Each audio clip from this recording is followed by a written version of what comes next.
Back at it, Karen, Port Jeff Pulse on this gloomy day, but it's always sunny at the Port Jeff Pulse. That's right. Isn't it? Another shout out to our main sponsor, our most And who is loyal that? sponsor. And who is that? Well, it is Maloney Funeral Homes. That's right. You know, it's Peter Maloney and family. Yep. 7 locations, 100 years in business. Our next guest has been in business 26 years, not quite 100, but a testament. Right. You know, to be in business for over 5 years, as far as I'm concerned. I know. In this environment. I know. I want to welcome David J. Raimondo. That's correct. David J. Got to put the J in there to make it different than any other Raimondo that is practicing law. David J. Raimondo, who is from my town in Shoreham Wading River, has 3 boys, right? Correct. One of them friends with my boy, and a wonderful guy, a wonderful gentleman. And we recently have gotten together on being very concerned with something that's going on in our county that is, in my mind, even before some of the press, overreaching. Cameras in the streets, red light Right. camera stuff. And Right. you and I know Right. about this. Yes. Yeah. We've covered at least one tragedy that may or may not have been as a result of that. But David, you've been personal injury attorney for 26 years. Why don't you tell us a little bit about your history here in Long Island? Sure. I grew up on Long Island on the North Shore. Proud alumni of Rocky Point High School. That's awesome. Yep. I went to school upstate to Brockport. I went to law school down south, Thurgood Marshall. Happy to be back on Long Island.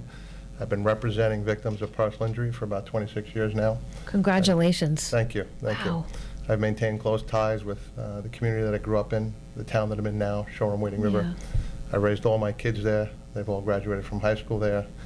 My son just joined the practice. He became a lawyer. And I didn't know that. Wow. John? my son John, Oh. yes, he's actually getting sworn in next week. Oh, fantastic. wow. Thank you, by the appellate division in Brooklyn. And I have one son who's junior in Quinnipiac, and the other Okay. one who is a sophomore at Colgate. Okay. And very proud of my boys. Married, my wife's name is Georgia, who you know. Absolutely. And, Dental hygienist. correct. Lisa knows, yeah, my yeah, okay. They're good friends. Okay. And, Well, look at a man's teeth, you know. I know. Well, that's what I was going to say. His teeth are looking well, that was really tough. You can't good. smile without her going, wait a minute, what's going on here? That's what I get. That's what I get. The kids go crazy. They're like, oh, you know, maybe tell me if I have a piece of spinach in my teeth, but don't feed that. Right? Tough. It is. Tough. It is. Probably not. You're at a cocktail party, and you probably also, you know, comment on something legal, I'm sure. Absolutely. Absolutely. So what brings us together today is this subject of, God, I don't even know how to put this into words because there's a lot of different spokes to this subject. So why don't you talk about what you've been practicing as of late and what you've seen with this red light camera program in Sure. Suffolk. You and I have both been at legislative meetings where people have been heated and quite emotional about the red light camera program. Absolutely. You know, Sure. tell us about it. Sure. So I came across, an attorney had referred me a case. It's the family of John Luke in Miller Place. And when I took on the case, I thought it was your typical auto pedestrian fatality. Sounds sad, but it was a very standard auto case where a pedestrian's in a crosswalk and is hit by an automobile. The Okay. typical question is, did anybody run a red light? Was anybody racing through the yellow? And investigating that case, I spoke with the police. I had a private investigator go out. I spoke to the gas station people. And I knew there were red light cameras there, but when I asked the police about them, they told me that they don't record. So, you know, it kind of stuck in my mind. And then I came across the advocacy of Stephen Ruth. And he had mentioned to me, you might want to look into those cameras. At that point, I felt it was my obligation to do that to my client. How long ago was that? About a year ago? About a year and a half ago. About a year and a half ago. And for our listeners and viewers, Stephen Ruth is known as the Red Light Robin Hood, who's Correct. been a strong advocate of getting rid of the program. Right. Okay. So he told me, listen, you might want to take a look at the cameras. He didn't really know how they operated or too much about the mechanics of the entire program. So I felt it was my obligation to the estate to look into those cameras to see if, in fact, they actually recorded this accident. And I was told they did not. I wasn't quite convinced. So I began getting court orders for the records from the Suffolk County Red Light Camera Program. Court orders for the Xerox records, court orders for the engineer's records, court orders for the installer's records. And it took me a year and a half to assemble all this information. And what I found out was that there was no certified engineering plans for the red light camera system plans in Suffolk County. I'd actually contacted the New York State Office of Professions because it struck me kind of odd, having done this business for a long time, and they confirmed that, in fact, every engineer has to put a signature and seal on a plan, just like an architect. Okay. You have to put your license number, a notary. It's not done in Suffolk County under the red light camera program. So that's a violation of state law. I inquired about the video. They tell me there's no video of the actual collision. There's only a video of before and after the collision. And that also struck me kind of odd, and I couldn't understand it. And they're telling me that the video only records if there's a ticket. So my response is, if you look at the hundreds of thousands of tickets that are issued under the red light camera program, there's never one ticket issued when there's an accident. And you got to ask yourself why. Okay?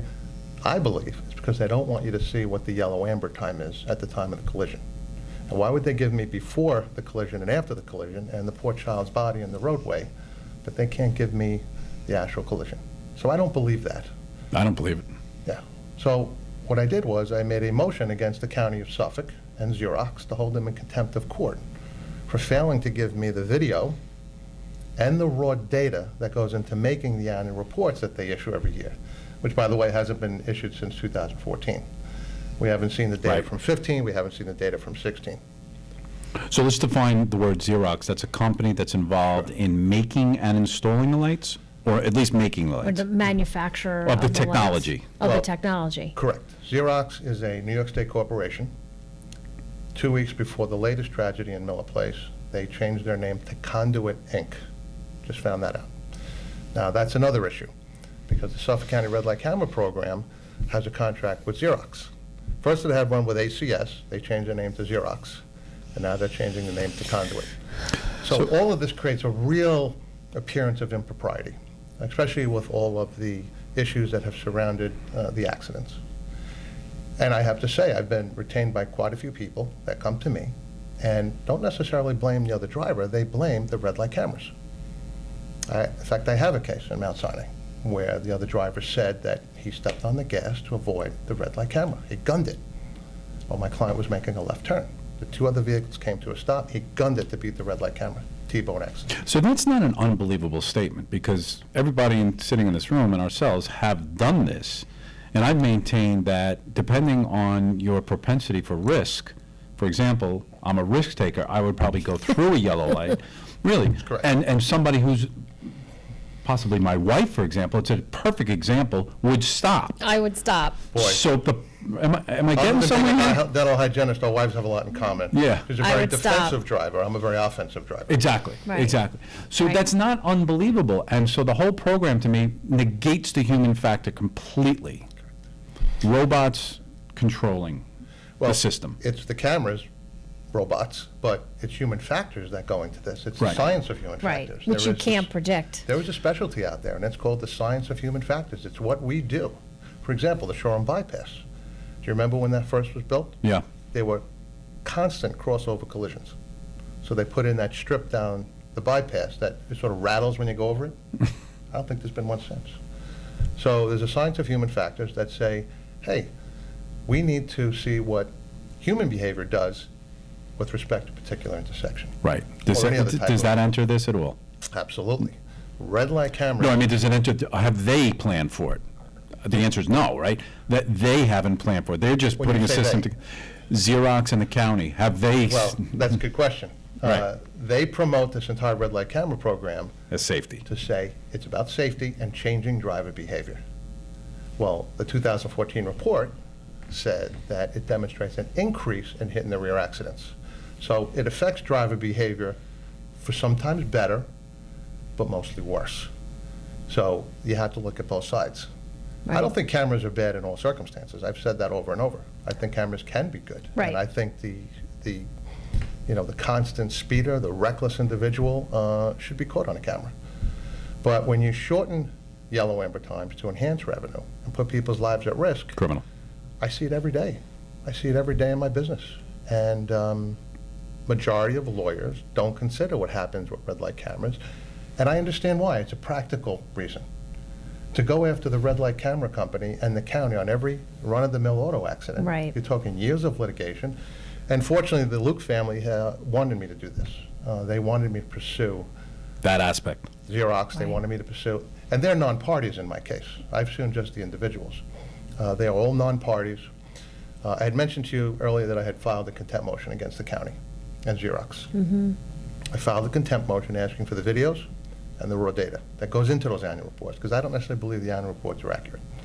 I want to see the data that goes into those reports and have it analyzed. Right. My expert that I've hired on the fatality says he needs that raw data to see if the red light cameras affected driver behavior, to come up to a cause of death within a reasonable degree of engineering certainty. So he needs that information. Two things.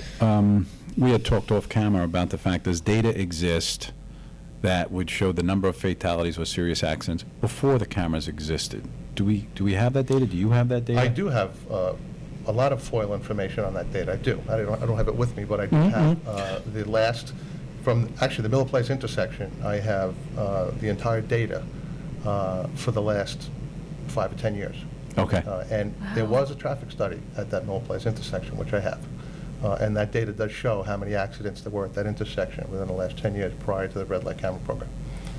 What does the data show? I don't know. I don't. Oh, you don't I know. Okay. don't have it with So me. to me, that's an interesting thing to compare that before, not that it would prove or disprove if this program Right, is well, injurious to the parties involved, but it would be interesting to see those numbers. Yeah, I that's would a be broader interested. question about the program and its Yep. efficacy and accidents. Mhm. With my particular case, I'm more interested in the actual raw Mhm. data with respect to the collision and how the traffic signals function, the signal timings. But that raw data is important. I do have it. I'd be happy to share it with you. And the other thing, just from a personal notion, I mean, if we just all, as a community, say nothing, my question is, where does it end? We're in a society where there's a camera on us Absolutely. almost 24/7. Yeah. And there's a part of the community that says, or people at large that say, hey, if you're doing nothing wrong, what's wrong with cameras? right. But I say, where does it end? Because Right.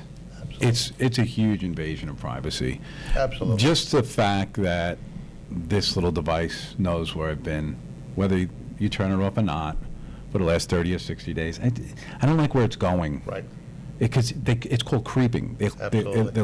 When I say they, now I'm talking Big Brother, the government entities. Where does it end? Right. That alone is a reason to say, hey, wait. And that's what we want here, right? We want a suspension of this program to take a look at the data, right? Isn't that the latest thing we're That's all we calling asked for, was a Correct. suspension of the program. And I got sort of involved in this collateral issue to my case, and I got wrapped up in it. And I passed it on to advocates, and they're doing a great job. But I just don't see the harm in saying, you know what, let's suspend this program for 30 days. Right. Let's suspend it for 30 days. Let's look at what's going on here. Let's follow up a little bit, but they won't. We have a legislator who is agreeing with the way we all feel here today, right? Absolutely. Isn't Mr. Rob Trotta for Absolutely. the suspension of the program, correct? Absolutely. I've spoken with him, and By the way, a retired detective or policeman, isn't he? that's correct. So that's amazing to me. Yeah. Right. Are generally the police for or against this program? Well, the Well- information about that particular intersection, I had some data from the COPE, which was the 6th precinct, talking about the intersection timing of the left turn to go north or south at that location. Actually, to go south. I'm sorry, the car was traveling north to make a left to go Correct. westbound. Yep. There was a complaint about that by COPE, and it determined that, hey, listen, we're not going to make that a protected left turn there. That's data that exists. I don't see the police making complaints about traffic signals anymore when there's red light camera intersections. Now, why are they doing that? I don't know. We could only speculate. It's my understanding that the proceeds of this program go to benefit Suffolk County Police. I don't know if that's We accurate. don't know for sure, right? We don't know. We don't know where the money I've goes. been told it goes to the general fund. People say it gets funded. We don't know really until 2 years later. It's amazing. Where the money, right. They should release it every year. The other part of an intersection and how dangerous it can be today on Long Island, let's get it all out there, is distracted driving. Absolutely. The number of people on the roads, we were at this intersection the other day, and we had a police escort take us, for the rally for Nico. It's dangerous as it is, but you saw it, I saw it, I couldn't believe it. The pedestrian sign to walk is literally on walk at the same time the person can make a left turn, and that's exactly what happened here. So the family and friends and supporters, on that particular day, at this given time, we're calling more for the fixing, if that's, or the fixing of the malfunction, or the malprogramming, because I cannot believe it's a malfunction. I think it was programmed that way. Right. That those two things are not on the same way. I want to make this clear. When you are a person, pedestrian, or a bicyclist, and you come to that corner and say to yourself, I want to go to McDonald's from BP gas station, you press a button. That button takes a little while, and then you see a walk sign Right. and a countdown. To me, a walk and a countdown mean the same thing. You know what I mean? At the same time, the person People can make a left. make a left. Horrible. Is this part of any of your past litigation? Is it part of the red light program? Is it a completely different New York State dot? Well, in this particular situation with this family, and I do not represent this Right. family, there was prior written notice that that's an issue with the community, and that there was congestion Right. in the community. I wanted to talk about the Manual of Uniform Traffic Control Device, because that's the program, that's the book, that's the Bible of traffic engineers. And they say that, hey, we're just following the Manual of Uniform Traffic Control Device when we set the light times. That's what they say. But it's a guideline, and it's taken from the International Traffic Engineers Guidelines. It's only a guideline. So one size doesn't fit all. You can't say, listen, I'm following the guideline, Miller Place intersection is going to have 3.4. You have to look at the entire intersection. It's a discretionary guideline. Right. So if you have a McDonald's, you have a Wendy's, you have the BP, Oh, you have a Speedway, you have a absolutely. Starbucks, you have a 7-Eleven, you have 4 lanes as opposed to 2 lanes. You have a center divider. You It's have actually to- 6 total lanes there. You have to adjust. 6. It's amazing. It's absolutely There's 6 total lanes. There's 2 going straight forward, there's a right, there's a left, and there's 2 more lanes going the other way. There's 6 total lanes. The other thing that's really different about that, if you were to build a new intersection, see, in California, they have a benefit. They can build these new, amazing highways and intersections because it's newer. Here, that intersection was a horse. It used to be a horse road, so Yeah. they build intersections and they just expand them. Yeah. What I find interesting about that intersection is the crosswalk is 3 feet from the actual crossroad. Unbelievable. It's unheard of. It's usually Unbelievable. 10, 15, 20, 25 feet back. So that just crunches everything up to even more. Notice Oh, that because next the time. crosswalk is tight to the beginning where the light is. Tight to the crossroad. Correct. Like Okay. right up abutting Right, it. as That's a opposed to huge it issue. being Absolutely. further, like down where McDonald's is and Yeah. maybe, Well, okay. like I said, at least You're 25 absolutely feet back. correct, absolutely Right. correct. Right? Especially Right. when the school districts, they should have flashing lights that go up on the crosswalk. Right. You have a high school right there. Right.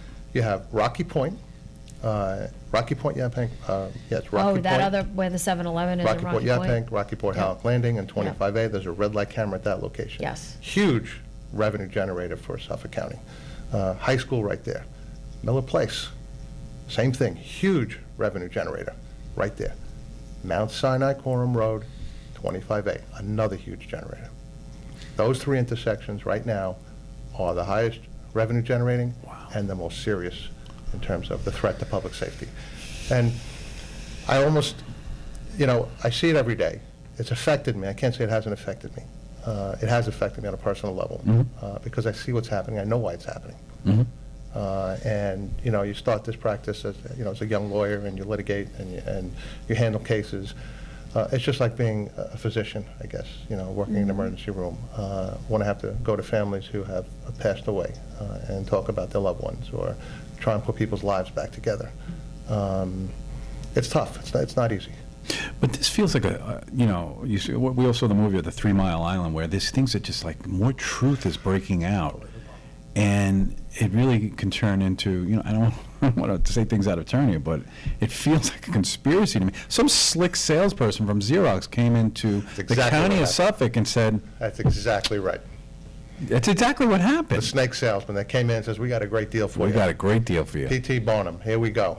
And You your know? real estate transfer taxes are down, and you're $500 million in debt. Correct. yeah, we like this, let's vote it in. Yeah. I do believe it will eventually get suspended because I think public outcry will, I do believe public outcry will build from an awareness standpoint.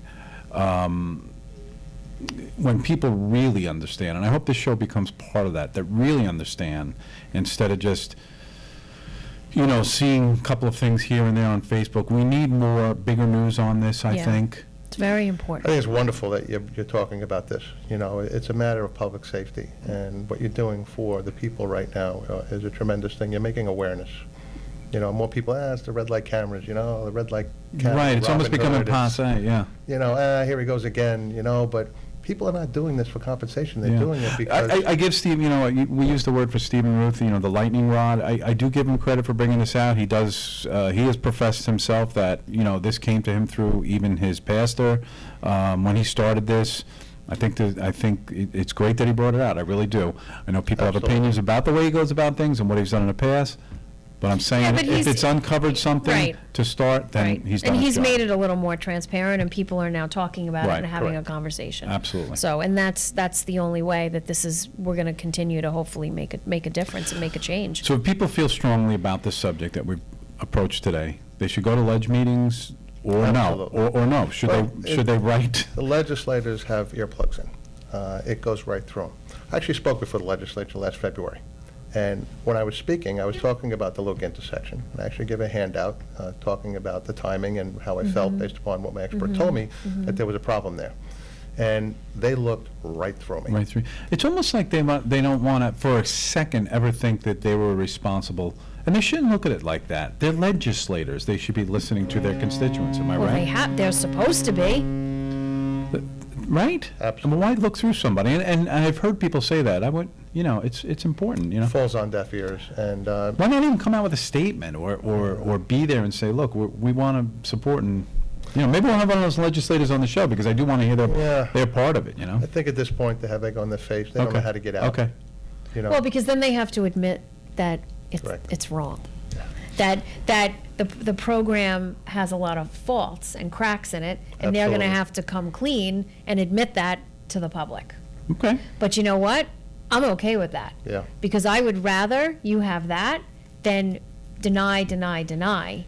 And now we have 2 fatalities at that intersection. That's not good. Yeah, I mean, it's okay to say, hey, listen, in hindsight, we realized this Right. probably wasn't a good program. Right. But to And just we made a dig in and mistake. say, And we like made a a child, I mistake. did nothing wrong. Right. Right. And we Yeah. made a mistake. Right. And now, if they want the red light program to continue, we know that it needs to be changed. It's not working properly the way that it's set up now. We have precedent of programs being discontinued, don't we? Absolutely, I'm sure. Yeah, I think there's been specific cases of them just saying, yep, enough's enough, we're doing away with this. I think the camera industry is taking a big heat all around the country. Yeah. People realize that, Right. you know, taxpayers are paying.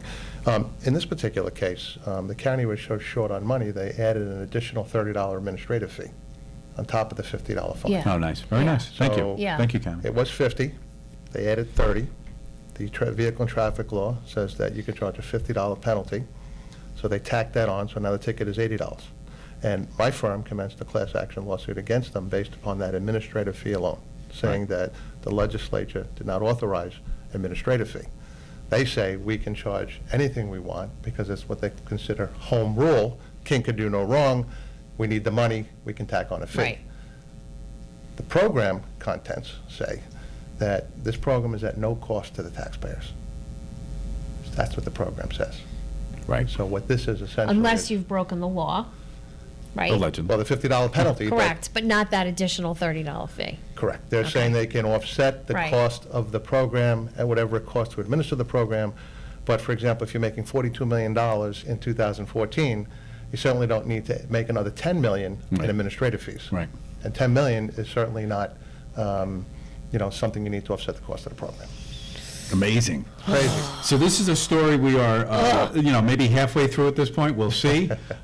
Stay in touch, everybody that's watching, we'll see what happened at the ledge today, and, we're going to have you back on, David. Thanks for having me. You know, and thank you for you. bringing public awareness to this. Oh, You're welcome, and thank you absolutely. for educating us. Thanks Thank again. you. Thank you. Good to see you.